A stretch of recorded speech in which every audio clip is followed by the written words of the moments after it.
200 square meter na lot area na may 6 na bedrooms, 4 toilet and bathroom, and man cave. Tara, samahan nyo kami mga kabahay. At syempre, sasamahan tayo ni Engineer Renz para sa ating house tour. Eto, ang kanilang garahe na kasyang-kasya naman po ang dalawang sasakyan. Watch until then para malaman po natin ang price ng bahay. Pumasok naman tayo sa loob mga kabahay. Sa harap ng bahay ay naglagay tayo dito ng plant box at maganda yan pag nalagyan na ng mga halaman.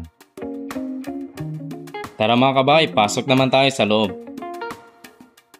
Ito naman po ang kanilang pinto na simple lang pero malakas, maka-elegant ang design. Syempre mga kabahay, sa pagpasok natin sa kanilang tahanan ay masisilayan naman natin ang kanilang living area with high ceiling na nagbibigay naman ng feeling na maluwag ang bahay. Kung pansin nyo mga kabahay ay open plan ang ginawa natin dito sa kanilang ground floor kung saan konektado ang living, dining, and kitchen area para kahit nasan ka man, nasa living, dining, or kitchen area ka man ay nakakapag-usap-usap pa rin ang buong pamilya.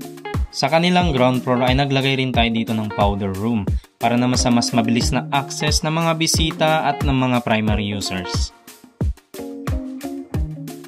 So tara, proceed naman tayo sa kanilang second floor. Sa ating hagdan ay naglagay tayo dito ng ilaw. At may altar na rin tayo dito mga kabahay,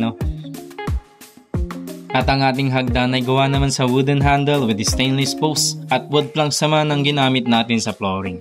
Sa pag-akyat natin sa kanilang second floor ay makikita naman natin ang kanilang family area na may magandang view naman sa kanilang high ceiling. Dito rin matatagpuan ang kanilang master bedroom na para ka na rin nasa hotel. At syempre may walk-in closet na rin dito at konektado naman sa kanyang toilet and bathroom.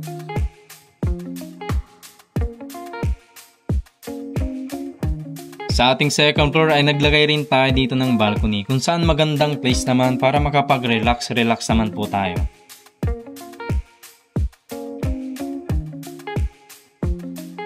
Punta naman tayo sa kanilang bedroom 1. Dito ay para ka na rin nasa hotel at naglagay rin tayo dito ng study table and built-in closet. Naglagay rin tayo dito ng toilet and bathroom para naman sa access ng bedroom 1 and bedroom 2. Sa kanilang bedroom 2 ay pareho lang sa bedroom 1 na may study table na rin and built-in closet. Tara mga kabahay, punta naman tayo sa kanilang third floor. Mamaya pala mga kabahay ay may surprise kami sa inyo kung saan makikita nyo ang man cave ng aming kliyente kung saan nandun lahat ang mga collection ng aming kliyente. Ito naman ang view ng kanilang hagdan pag nasa third floor na tayo. Napakaganda mga kabahay, Dito pala sa kanilang third floor mga kabahay, ay located dito ang kanilang guest room na napakasimple lang ng design. At syempre naglagay rin tayo dito ng toilet and bathroom para naman sa access ng ating mga guests. Isa pa pala mga kabahay, kung mapapansin nyo ay may mga paintings dito. Ito pala ay gawa ng aming kliyente. Kita nyo naman kung gaano ka-passionate sa art ang aming kliyente. So tara, proceed naman tayo sa kanilang bedroom 4. Sa kanilang bedroom 4 ay napakasimple lang ng design pero may sariling toilet and bathroom at may bathtub na rin dito. Kung pansin nyo mga kabahay, may mga cabinets tayong nilagay dito. Lagayan kasi yan ng mga collection ng aming kliyente. Mahilig kasi silang mangolekta ng mga action figures at iba pa. Magandang paraan din yan mga kabahay, dahil nakikita natin yung mga naipundar natin sa buhay. Naglagay rin pala tayo dito ng storage room para sa lagayan ng ating mga sobrang gamit. Dito rin pala sa kanilang third floor ay may malawak tayong balcony rito na magandang place naman para sa bonding ng buong pamilya na may magandang view naman at makakapag-relax tayo ng maayos. Recap lang mga kabay, itong bahay na ito ay may 6 na bedrooms, isa sa baba, 3 sa second floor at 2 naman sa third floor. At mayroon din itong 4 toilet and bathroom. At eto naman ang kanilang service kitchen at ang kanilang laundry area.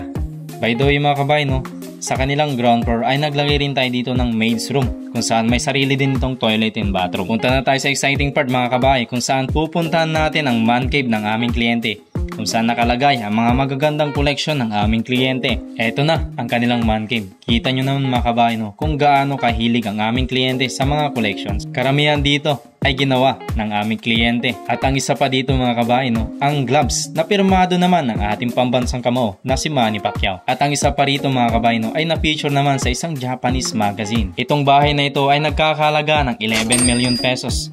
Kung nais nyo ng ganitong bahay, ay mag-message lang kayo sa aming page para ma-assist namin kayo sa inyong dream house. Maraming salamat ulit sa pagsama mga kabahay.